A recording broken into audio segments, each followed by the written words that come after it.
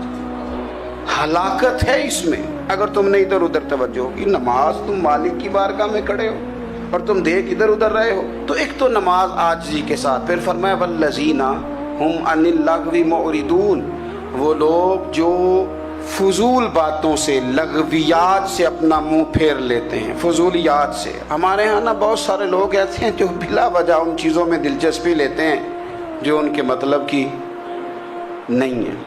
ان کے مطلب کی مطلب آپ کسی سے ملنے کہتے ہیں کیا حال ہے, ٹھیک ہے جی. بچوں کا کیا حال ہے, ٹھیک ہے. بچے کتنے ہیں؟ تو بھئی آپ کو جب پتہ ہی نہیں تھا کتنے ہیں تو حال کیوں پوچھا آپ نے؟ آپ کرتے کیا ہیں؟ آپ کا بڑا بھائی کیا کرتا ہے, چھوٹا بھائی کیا کرتا ہے, ابا جی کیا کرتے ہیں؟ بھئی آپ کے مطلب کی بات نہیں. آپ مطلب کی, مقصد کی بات کریں. بے مقصد باتوں میں الجھنے کی ضرورت نہیں ہے. دیکھیں اپنا ادارہ میں چلاتا ہوں, اپنا گھر آپ چلاتے ہیں, اپنی ڈیوٹی آپ کرتے ہیں. آپ کو زیادہ بہتر پتہ ہے کہ آپ اپنا گھر کیسے چلا رہے ہیں.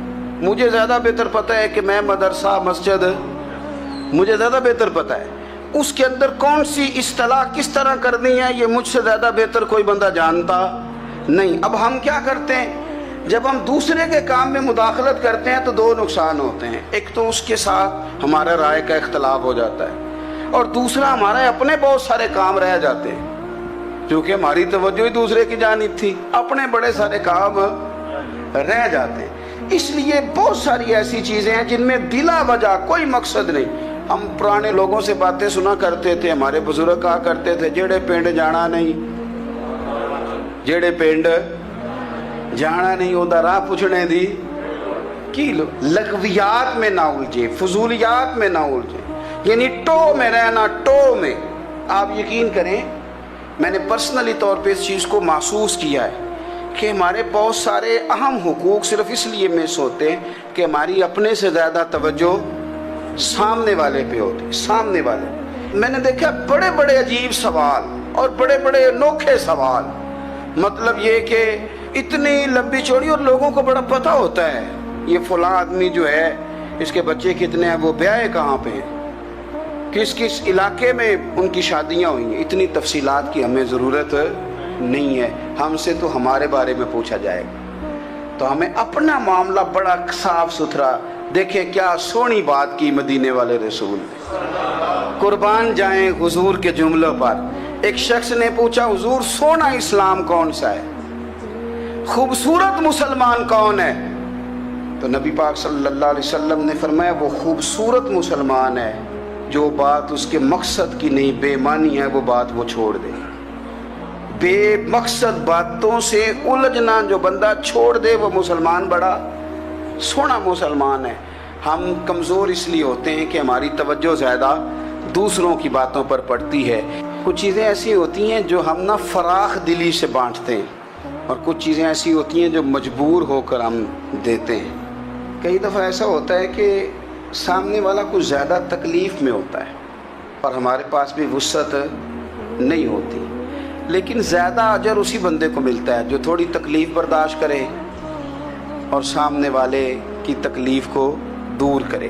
مدینہ منورہ میں نا قحط پڑ گیا تھا، غلہ نہیں ملتا تھا، تو قحط کے زمانے میں لوگ نا پھر چیزوں کو مہنگا کر کے بیچتے ہیں۔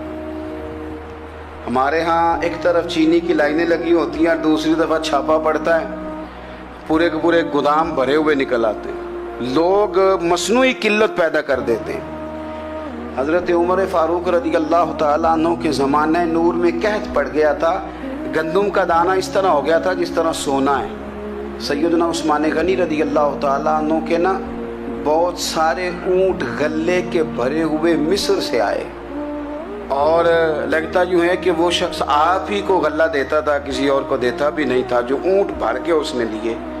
تو مدینہ منورہ کے اندر جب وہ مال پہنچا نا، آپ کو بتانا یہ چاہ رہا ہوں کہ ساری تجارت بندوں سے نہیں کرنی چاہیے، کچھ اللہ سے بھی کرنی چاہیے۔ رب سے جو بندہ تجارت کرتا ہے وہ بڑا کامیاب ہوتا ہے۔ وہ غلے سے بھرے ہوئے اونٹ آپ کے پہنچ گئے تو تاجر آئے، انہوں نے آگے کہا عثمان ہم کھول کے نہیں دیکھتے کہ اندر مٹی ہے کہ سونا ہے، اور یہ بھی نہیں پوچھتے آپ نے کتنے کا خریدا ہے، آپ کی زبان پر اعتبار ہے، آپ نے جتنے کا مال لیا ہے نا ہم ڈبل دیتے ہیں، آپ ہمیں دے دیں۔ آپ فرمانے لگے نہیں مجھے زیادہ نفع ملتا ہے۔ انہوں نے کہا 2 گنا، فرمایا نہیں زیادہ ملتا ہے، کہا 3 گنا، فرمایا زیادہ ملتا ہے۔ وہ کہنے لگے اس سے زیادہ تو کوئی تاجر ہے ہی نہیں جو زیادہ دے، فرمایا بس مجھے ملتا ہے نا۔ کتنا ملتا ہے؟ فرمانے لگے لگتا ہے کہ اگر وہ تاجر زیادہ کرم نوازی کرے تو 700 گنا تو دے گا ہی، اور باقی کریم ہے۔ انہوں نے کہا جی نہیں اتنا نہیں ہم دے سکتے، پھر آپ بیچ لیں۔ یہ بات ہی سمجھ میں نہیں آتی۔ لوگ چلے گئے تو حضرت عثمان غنی مال اٹھا کے مسجد کے دروازے پہ لے گئے، جا کے کہنے لگے اے عمر اعلان کر دیں جس غریب کو گندم کی ضرورت ہے، آسانی کے دور میں نہیں دقت کے دور میں، جب لوگوں کو مل نہیں رہی چیز، جس کو ضرورت ہے وہ آئے اور آ کے لے جائے۔ جب جناب عثمان غنی کے اس غلے کا اعلان ہوا تو تاجروں کو اب مسئلہ سمجھ میں آیا کہ یہ 700 گنا کو بندہ نہیں دے رہا، یہ رب کریم عطا فرما رہا ہے۔ میرے عزیز کچھ سودے رب کے ساتھ بھی کریں۔ اگر کوئی بڑا ضرورت مند دروازے پہ آ جائے نا